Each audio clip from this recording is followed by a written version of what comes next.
right? 24. 16. No, I mean, Hi, this is Dave. Welcome to the Nutcase Showcase. This is my 1987 Duplex Young, and I'm here with Tom, who worked building the truck, and the man himself, Dick Young, the owner of Young Fire Equipment. We're going to talk a little bit about the truck, but who better to explain it than these two guys? So I'll step out while they talk about it. Tommy, go ahead. Dick did a lot of work with Duplex chassis. Nice looking chassis, and they would ship us up the chassis, then we would put the bodies on.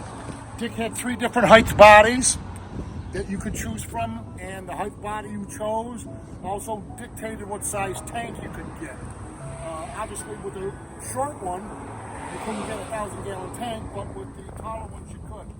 So when we would get it, we'd inspect the chassis to make sure everything that the customer wanted was on it, and then we would start our production. We would start building it.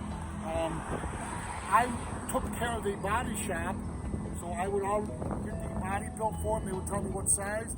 I'd get the guys to start building the body, the pump house.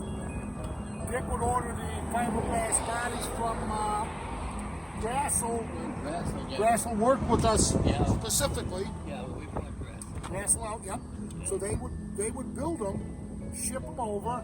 Then we had one guy, Eddie Luzak, would take care of putting them together. And then how Dick had built the body was bolt on. So if there was any damage, you unbolt it, take it off, put a new one on, and it was so much. People would say that they built where you could just take it and put it on and take it off. No, if they weren't screwed together, you couldn't do that. So Dick really led the field in doing this. Again, we would get the, once it was, if the cab had to be painted, they'd paint it. Then the Paul Quarry would take care of the electrical. Okay. Cliff Fout would take care of the pump and get the pump worked on it. And again, depending on how many valves they wanted, Belmore was the first one I saw with 20 valves on it. Did you guys want to take a walk over to the pump real quick?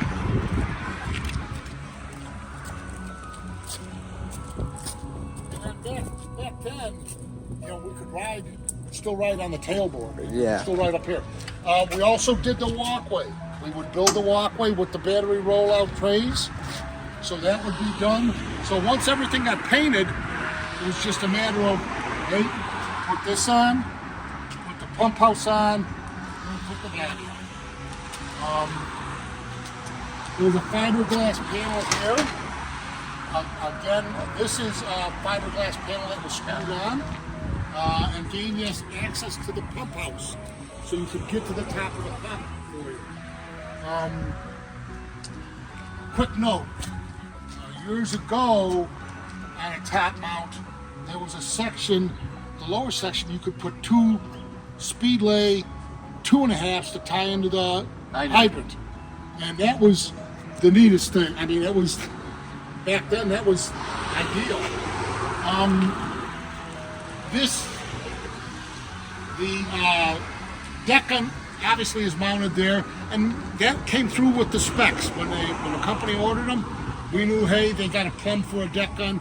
We had to make a well to take care of the deck gun. But No, again, this one isn't pre-piped. I know that. So made all the short. This was all standard size running boards, standard size rub rails that we would just bolt on after everything got put on. The fender wells are all fiberglass. So are the compartments. Yeah, fiberglass, and Dick did the stainless on the inside of the doors to keep it from dinging and denting or breaking the fiberglass. Flush-mounted lights. At the time, you wanted to see flush-mounted lights. And then we could put a shelf up top. This had the shelf here, roll-out shelf. What else? I forget what we used to call these. Walkway? Yeah, the walk. Yes. Those we would make up after they got everything put on. We would do the face here, put it on, and then we would build the walkway. and they did the stainless protector on the back of the radius. Anything that had to be fixed, if the cannon had to be taken off, take the molding out, unscrew the trim, and all the screws are behind it. Okay. On everything, on every joint. That's why it was all way ahead of its time. Just common sense. So the one feature I love about these bodies is those taillights. Yes. The extended taillights. I mean, Yes. maybe How are you? Yes. Dick's always meeting old friends. So yeah. We did the front lights, spotlights, are telescoping, and the corner posts were tubing. And we would drop the. It was built to drop the light down into the tubing, the bottom end, so it wasn't bouncing around. Bouncing out. Nice. So again, just a lot of good ideas that you do. These tow hooks on the trucks. Dick always ran the end of the frame rail right out to the back side of the back panel, because I've seen them where they're this much welded, where there's this much room between it hits the frame rail, and what happens if you pull something, it'll collapse in on it. If this is room for pike poles, room for an attic ladder. Everything was out of the way. Then we had power to the back, if they got it. Then the hose bed dividers, they could be moved. Yeah, that's They were nice. able to be moved so you could set it up any way you wanted. We actually slid that one over to fit the deuce and a half. Yeah. Yeah. Yeah. Yeah. Used unistrut, which was aluminum unistrut, which it's not gonna rust. The body didn't rust. You can tell the difference between the body and the cab. You can find some rust Yes. on the steel on the cab, but you can't find it on the Can't body. find it on the body. No, no. That's what was, and especially up here. In the Oh, yeah. north. What was the I can always tell a young body specifically by those taillights. Like, was that just a design choice, or was there any particular reason? We've did that for years. Years? We called that the beaver tail. The beaver tail. Okay. Because you could store extinguishers in there, and that was wasted space anyhow. Yes. Yeah. Yes. Yeah, normally, And NFPA stated you had to have the extinguishers on there to meet the specs. Yep. That's where they could be going. We could.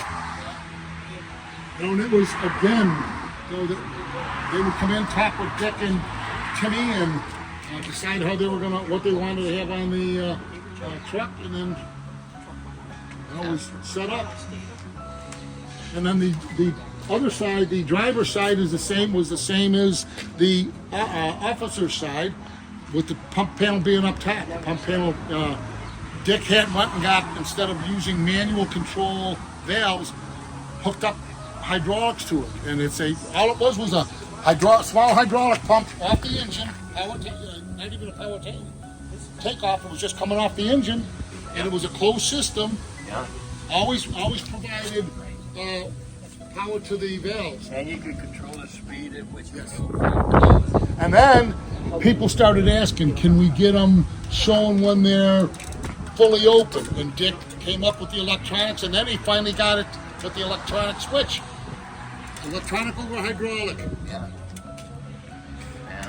So it was, You know, the thing of it was using the techniques, the technology that was out there. I mean, I didn't design fiberglass. The body, yeah, but, you know, didn't design the hydraulics. But the way it worked, yeah. I mean, that's the way utilizing good technology was important. and the changes that, just when I worked, the changes that went into trucks was just unbelievable. It's just, I mean, it's a lot of change. Again, ahead of his time. Absolutely. And a lot of companies, I read a book from Salisbury, and they claimed that saw a lot of Dick's ideas and really tried to incorporate them because they were good ideas. I taught Salisbury's father how to mount a fire pump.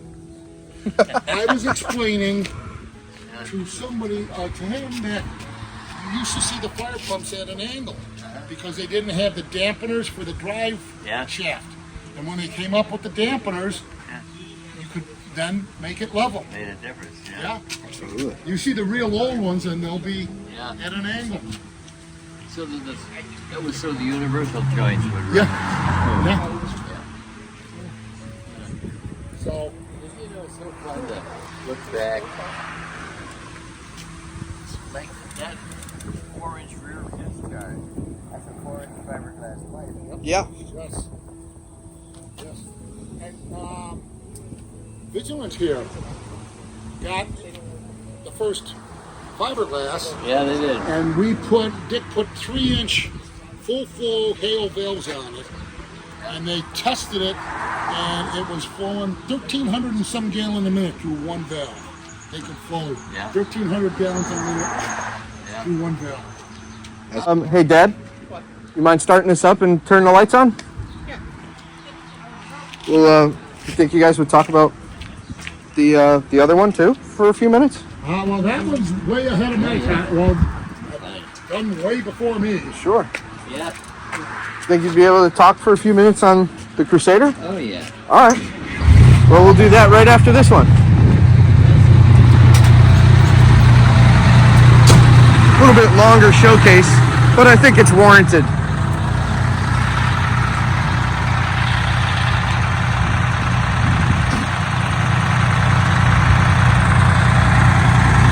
All right, folks, that's the showcase, and then we're going to jump right into the next one, which is going to be on Marcy. We'll see you then.